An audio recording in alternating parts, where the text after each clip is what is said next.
Selamat petang, salam sejahtera. Akhirnya PAS mengaku tentang yang berperkara tentang tebuk dan menubuhkan kerajaan. Ini pengakuan terkini PAS.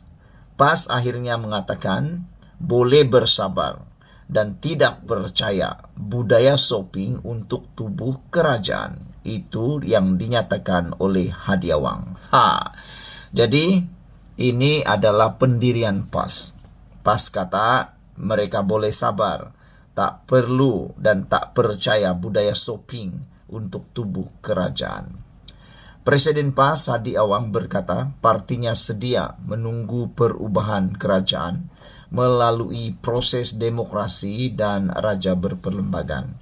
Jadi kalau begitu lepas ini PAS sepatutnya menasihati mana-mana parti komponen dalam Perikatan Nasional supaya lebih berhati-hati, supaya lebih bersabar dan tidak terlampau bernafsu menumbangkan kerajaan, terutamanya parti komponen mereka yaitu Parti Bersatu.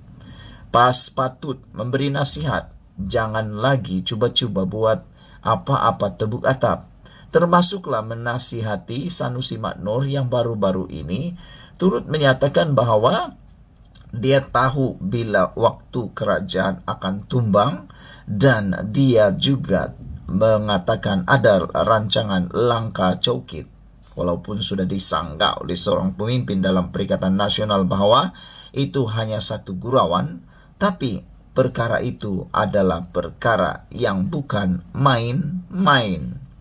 Mengulas tentang langkah Dubai dalam kolum Haraka Daily, ahli Parlimen Marang itu berkata, semua parti politik mahu menjadi kerajaan, bukannya pembangkang sepanjang masa.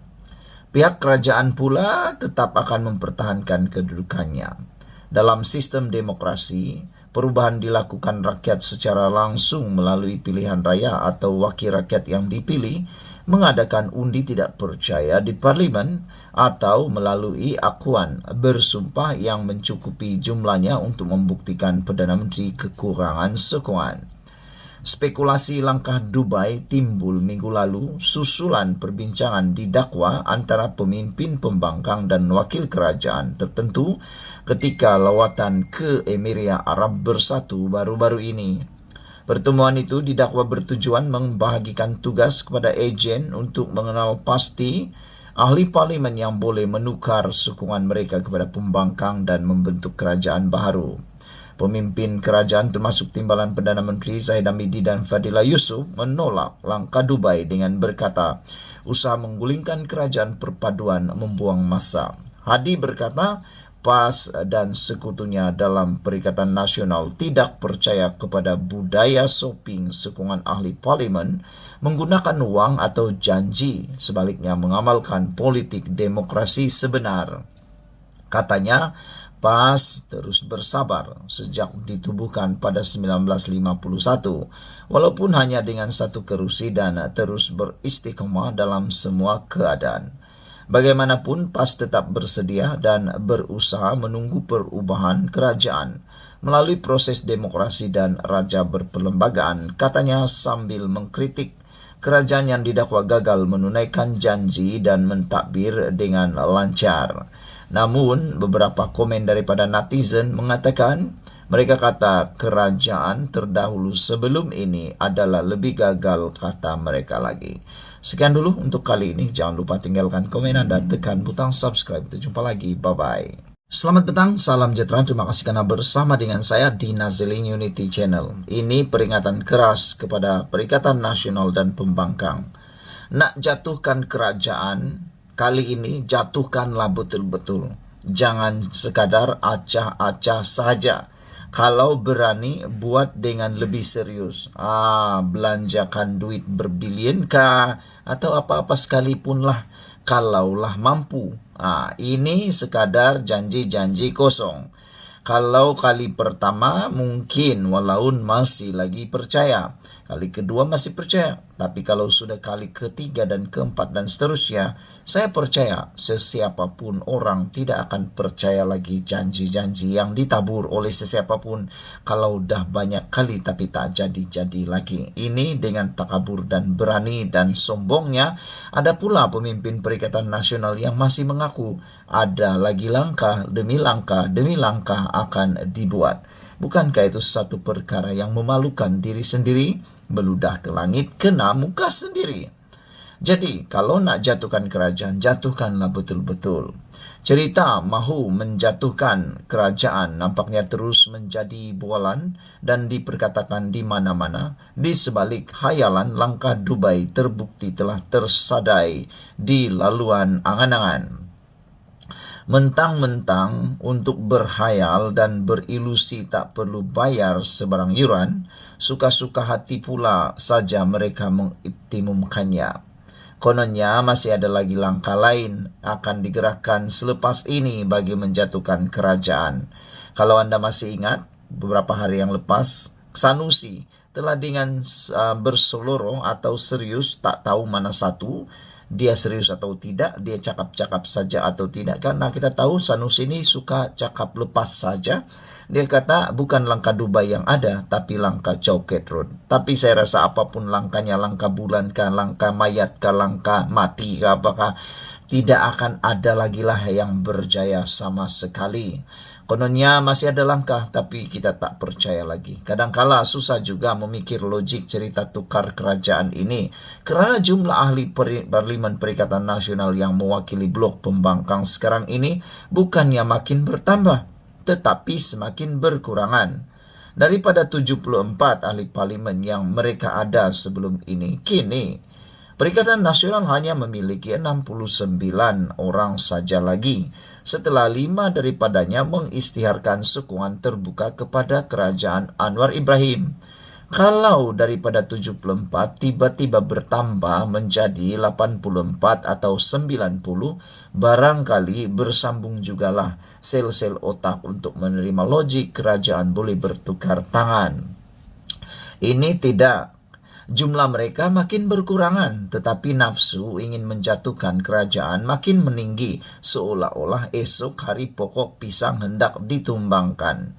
Ingatkan nafsu lelaki ingin beristri lebih saja yang sentiasa tinggi, walaupun hakikatnya mereka takut bini.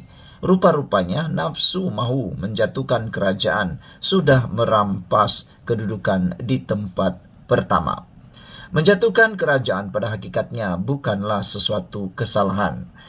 Selain melalui pilihan raya, cara lain yang dibenarkan ialah dengan cara menarik sokongan. Cuma ingin diketahui di sini, ingin Anda ketahui dan tolong sebarkan maklumat ini bahwa daripada 153 ahli parlimen yang sedia ada menyokong kerajaan, siapa di antara mereka yang mahu menarik sokongan? Itu persoalan besar yang ingin kita dengar dijawab oleh Perikatan Nasional. Untuk tubuh kerajaan perlu ada sekurang-kurangnya 112 sokongan ahli parlimen. Dengan PN hanya tinggal ada 69 ahli parlimen, bermakna jumlah yang diperlukan untuk menjadikan 112 bagi memungkinkan diwujudkan sebuah kerajaan baru ialah 43 orang. Artinya dalam hal ini, jika ingin menjatuhkan kerajaan, Perikatan Nasional kena menarik 43 daripada 153 ahli parlimen yang sekarang menyokong kerajaan. Cuba congak-congak, bolehkah debat?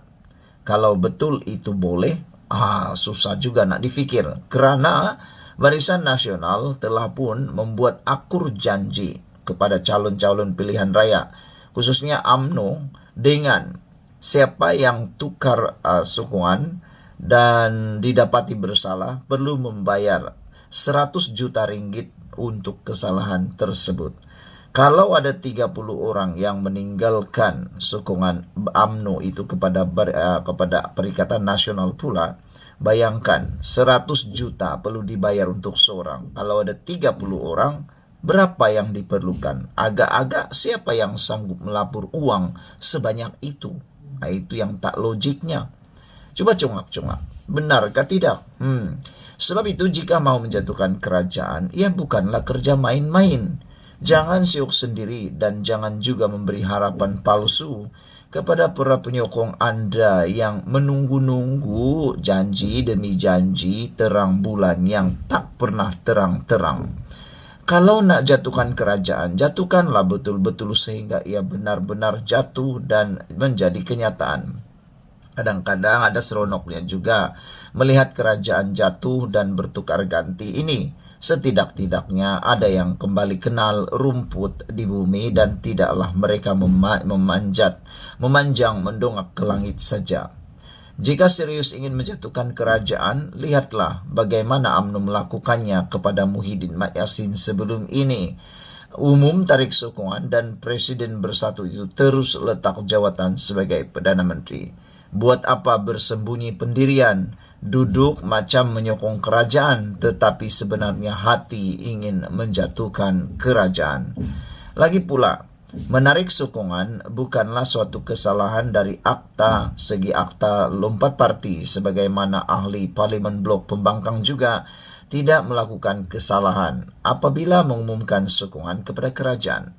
Satu lagi cara, buatlah sidang akbar seperti mana dilakukan Anwar Ibrahim sebelumnya dengan menyatakan sudah memiliki jumlah sokongan mencukupi untuk mengambil alih kerajaan, serta surat untuk menghadap turut diutus ke Istana Negara.